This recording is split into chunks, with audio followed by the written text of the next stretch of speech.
When I come on your LinkedIn profile, what I will see? Of course, your LinkedIn headline, your profile picture, cover picture, but then what? What next? Obviously, I'm gonna read your LinkedIn bio, LinkedIn summary, LinkedIn about section, whatever you call it. Today, you are going to learn how you can craft your LinkedIn profile summary in such a better way that opens every door of opportunities. So today, before I tell you, get pen and paper, then sit with me. Today, this will be the last video you would require to actually form the best profile summary for yourself on LinkedIn. So I'm gonna tell you the framework, and that framework starts with your headline, of course, but it is actually trying to form a connection between your headline and your summary. Why? Because I will go to your summary section only after reading your headline. So there has to be a connection between, right?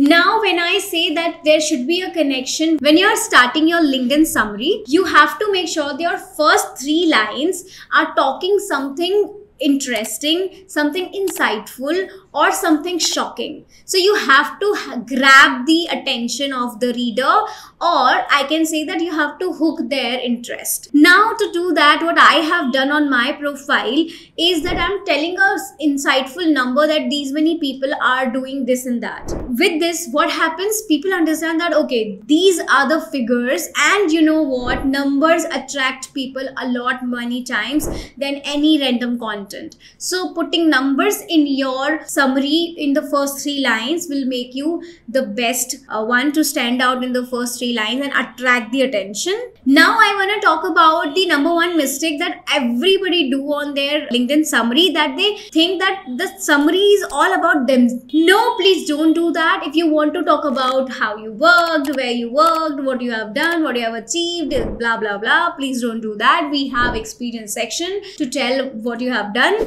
We have project section to tell about your work projects. We have certifications and award section as well. So if you want to mention that down, keep it in a very short pointers. Just like me, I have done this. In your LinkedIn profile summary, make sure that you align your achievements with your case studies that you have done. Of course, you are not going to write the case study, but you are going to give a glimpse of that. So for example, you can highlight your achievements. I want to highlight that I have helped 50,000 LinkedIn profiles grow exponentially. So what I'll say is 50,000 people were facing this particular problem, and their problem was to not get ranking on LinkedIn. So I helped them to get rank, and with that they are now having a lot many followers and leads because their LinkedIn profile is optimized. So what I've done is that I have written something that is kind of milestone, but also I'm telling that this was the short problem and this is how I sorted. I'm not telling the entire case study. I'm talking about the problem just very short and the end result. That's how you also can do that. Then when you are doing this, you have to relate your entire conversation with the services you provide in your summary section. What you got to do is, when you are telling that, okay, I have helped somebody to reach here, I did with a system or with a framework that I follow in my services. With that, you're not promoting any service, but indirectly people are understanding that, okay, you provide this service to achieve that particular goal.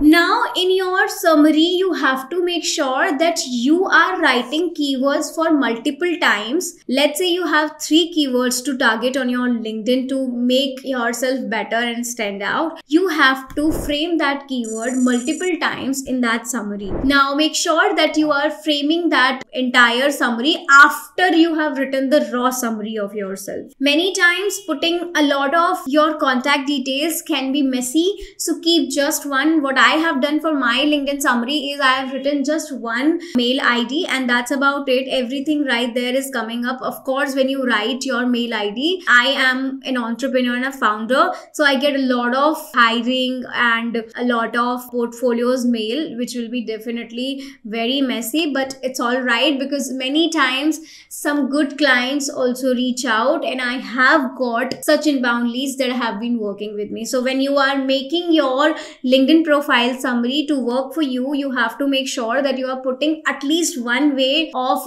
a person to reach out to you directly. Don't say that inbox me or DM me, they already know about it. So better you put your mail ID or maybe some sort of link, but right now link is not clickable right there, so better you write down your mail ID or contact details. So contact details again is a very serious thing, so I feel mail ID is better. Now this leads me to give you the final tip for your LinkedIn profile summary, is that follow a formula and use AI to write your LinkedIn summary for a better way. For example, I have given the prompt that I have used for me and for my clients, that is mentioned in the description, so you can check that out. And when you are using AI to write your LinkedIn summary, make sure that you copy paste your existing summary and then put some more details, and you have to tell your AI platform that what is your goal from LinkedIn, so that your tone would be, adjusted according to that, and this way you can use AI smartly. I have also talked about LinkedIn profile optimization